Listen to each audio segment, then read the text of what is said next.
Hi friends, welcome to my little world. இன்றைக்குரிய வீடியோவில் செடிகளுக்கு வர்ற பூச்சை எப்படி தடுக்கலாம், அதுக்கு மருந்து டிப்ஸு டீட்டெயிலாக இந்த வீடியோவில் பார்க்கலாம். அதுக்கு முன்னாடி என்னுடைய சேனல் மை லிட்டில் வேர்ல்டுக்கு சப்ஸ்கிரைப் பண்ணுங்கள். அந்த பெல் ஐக்கானில் ஆளுங்கிற பட்டனை கிளிக் பண்ணி வச்சுக்கோங்க. நான் டெய்லி வீடியோஸ் போடுவேன். இன்ஃபர்மேட்டிவாகவும் இன்ட்ரெஸ்டிங்காகவும் ப்ரெசென்ட் பண்ண ட்ரை பண்ணுறேன்.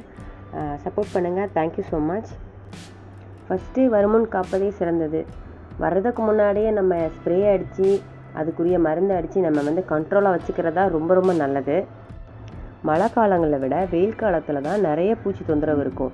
ஏன்னா வெயில் காலத்தில் தான் பூச்சியோட இனப்பெருக்க காலமாக இருக்கும். அதனால் நிறைய பூச்சி தொந்தரவு வெயில் காலத்தில் தான் வரும்.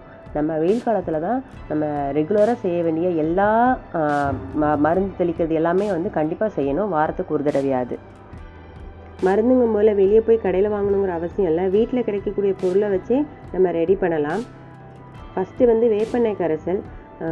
வேப்பெண்ணெய் ஒரு 5 ml 1 லிட்டர் தண்ணியில் கலந்து அதில் ஒரு ட்ராப் ஏதாவது ஒரு லிக்விடு, பாத்திரம் விளக்குற லிக்விடோ இல்லைனா ஏதாவது ஷாம்பு ஒரு ட்ராப் போட்டு அதை நல்லா மிக்ஸ் பண்ணி செடிகளுக்கு அடிக்கலாம். அல்லது இஞ்சி, பச்சை மிளகா, பூண்டு, அதில் வெங்காயம் சேர்த்துக்கலாம், அலோவேராவும் சேர்த்துக்கலாம். அதை நல்லா மிக்சியில் பிளெண்ட் பண்ணி அந்த சாரை தண்ணியில் கலந்து அதையும் ஸ்ப்ரே பண்ணலாம். இதுவும் ஈஸியாக ரெடி பண்ணக்கூடிய மருந்து. இதுக்குரிய நான் இந்த வீடியோ ஆல்ரெடி நான் போட்டிருக்கிறேன். இதுக்குரிய லிங்க்கை உங்களுக்கு நான் டிஸ்கிரிப்ஷன்லையும் ஐ பட்டன்லையும் கொடுக்குறேன். நீங்கள் வேணுங்கிறவங்க போய் பாருங்கள். நான் யூஸ் பண்ணுறது இந்த 2 மெத்தடு தான். மாற்றி வாரத்துக்கு ஒரு நாள் மாற்றி நான் யூஸ் பண்ணுவேன்.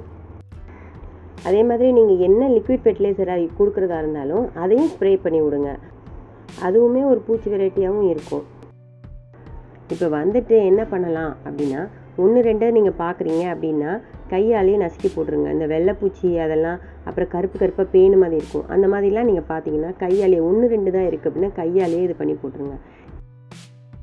அல்லது இந்த மாதிரி நிறையா வந்துருச்சு அப்படின்னா இதுக்கு நீங்கள் ஸ்ப்ரே அடித்து நீங்கள் போக்க வைக்கிறதுலாம் ரொம்ப கஷ்டம். இன்னொன்று அது பரவிட்டே தான் இருக்கும். இது எல்லா பூச்சிக்கும் பொருந்தும். இது ஒரு மாதிரி கைண்ட் ஆஃப் மாவு பூச்சி மாதிரி அது நல்லா இதில் ஒட்டிகிட்ருக்கும். நம்ம சுரண்டி எடுக்கணும். சின்னதாக 1-2 இருந்தால் அதை கூட சுரண்டி எடுத்துடலாம். ஆனால் இவ்வளோ ஆயிடுச்சு அப்படின்னா நீங்கள் உடச்சி போடுறது தான் பெஸ்ட்டு. உடச்சி அதை குப்பையில் போட்டுருங்க. அந்த கிளையவே உடச்சிருங்க. ஐயோ வெயில் நேரத்தில் உடைக்கிறோமே அப்படிலாம் ஒன்றும் இது பண்ண வேண்டாம். கண்டிப்பாக சின்ன துளிர்கள் இருக்கும். அதுலேருந்து நம்மளுக்கு அடுத்த செடி வர ஆரம்பிச்சிரும். அதனால் ஒன்றும் பிரச்சனை இருக்காது. ஆனால் இதை அப்படியே விட்டோன்னா பரவிடும். பக்கத்து செடிகளுக்கு பரவிடும். அப்போ நம்மளோட எல்லா செடிகளையுமே நம்ம இழக்க வேண்டியதாகிடும். நம்ம மருந்து அடித்து இது போகுதான்னு பார்க்கலாம் அப்படின்னு சொல்லிட்டு நம்ம ரெகுலராக ஒரு கண்டினியூஸாக ஒரு 3 days நீங்கள் மருந்து அடித்தா கூட அந்த இடத்துல போகிறதுக்கு வாய்ப்பு இருக்குது. ஆனால் மற்ற இடத்துக்கு பரவிடும். இந்த பூச்சி அப்படின்னு உடச்சி போடுறது எல்லா பூச்சிக்குமே பொருந்தும். நீங்கள் பார்த்துட்டிங்கனாலே நிறைய பார்த்துட்டிங்கன்னா அதனாலே அந்த கப்பும் அதுக்கு மேலே உடச்சி குப்பையில் போட்டுருங்க. அதுக்கப்புறம் ரெகுலராக மருந்தடிக்கிறது வாரத்துக்கு ஒரு தடவை ரெகுலராக பண்ணிங்கனாலே பூச்சி வரதை கண்ட்ரோல் பண்ணிக்கலாம். நெக்ஸ்ட்டு எறும்பு. நிறைய எறும்பு வரும். நம்ம செடிக்கு எறும்பு தானே அப்படின்னு நினச்சி விட்டோன்னா அவ்வளோதான். அந்த மண்ணில் நம்ம பெரிய புத்து கட்டியும் அந்த செடியவே நாஸ்தி பண்ணிடும். எனக்கு அந்த மாதிரி 2 செடி ஆயிருக்கு. அதனால் நம்ம எறும்பு 1-2 பார்த்தாலே எறும்பு பொடி போடுறது ரொம்ப நல்லது. இப்போ நான் தேய்க்கிறது சாக்பீஸ் தான். ஆனால் என்கிட்ட இப்போ எறும்பு பொடி இல்லைங்கிறனால சாக்பீஸ் வாட்டர் எதுவாக இருந்தாலும் உடனடியாக அது பண்ணிவிடுங்க. ஏன்னா எறும்பு வந்துருச்சு அப்படின்னாலே கண்டிப்பாக அந்த செடியில் பூச்சி வேறு ஏதோ ஒரு அந்த செடியை நாஸ்தி பண்ணிகிட்ருக்குன்னு அர்த்தம். அதனால் உடனடியாக அந்த எறும்பு மட்டும் விட்டுறாதீங்க. இந்த செடிகளோடு ஒட்டிகிட்டு இருக்கிறத கூட நம்ம உடச்சி போட்டுடலாம். ஆனால் எறும்பு ஓடிக்கிட்டு இருக்குமா, நம்மளால் ஒன்றுமே பண்ண முடியாது. எதுவுமே பண்ண முடியாது. எறும்பு பொடி தான் பெஸ்ட்டு. இது எறும்பு அங்கங்கே மண்ணில் ஓட்டை போட்டு வச்சுருந்துச்சு. அதனால் அது அந்த சாக்பீஸ் பூரா இந்த மாதிரி சுற்றி போட்டு.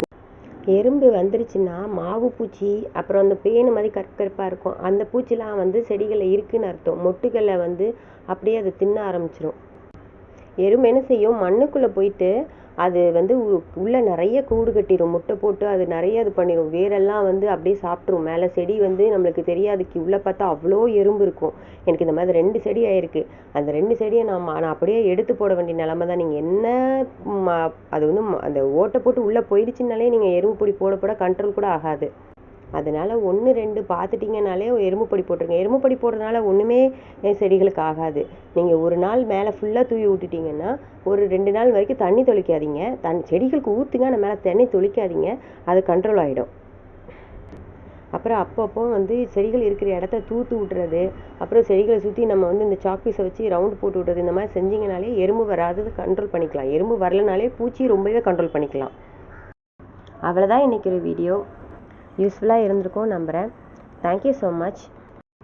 இந்த வீடியோ உங்களுக்கு யூஸ்ஃபுல்லாக இருந்துச்சுன்னா சப்ஸ்கிரைப் பண்ணுங்கள், லைக் பண்ணுங்கள், ஷேர் பண்ணுங்கள், கமெண்ட் பண்ணுங்கள். Thank you so much.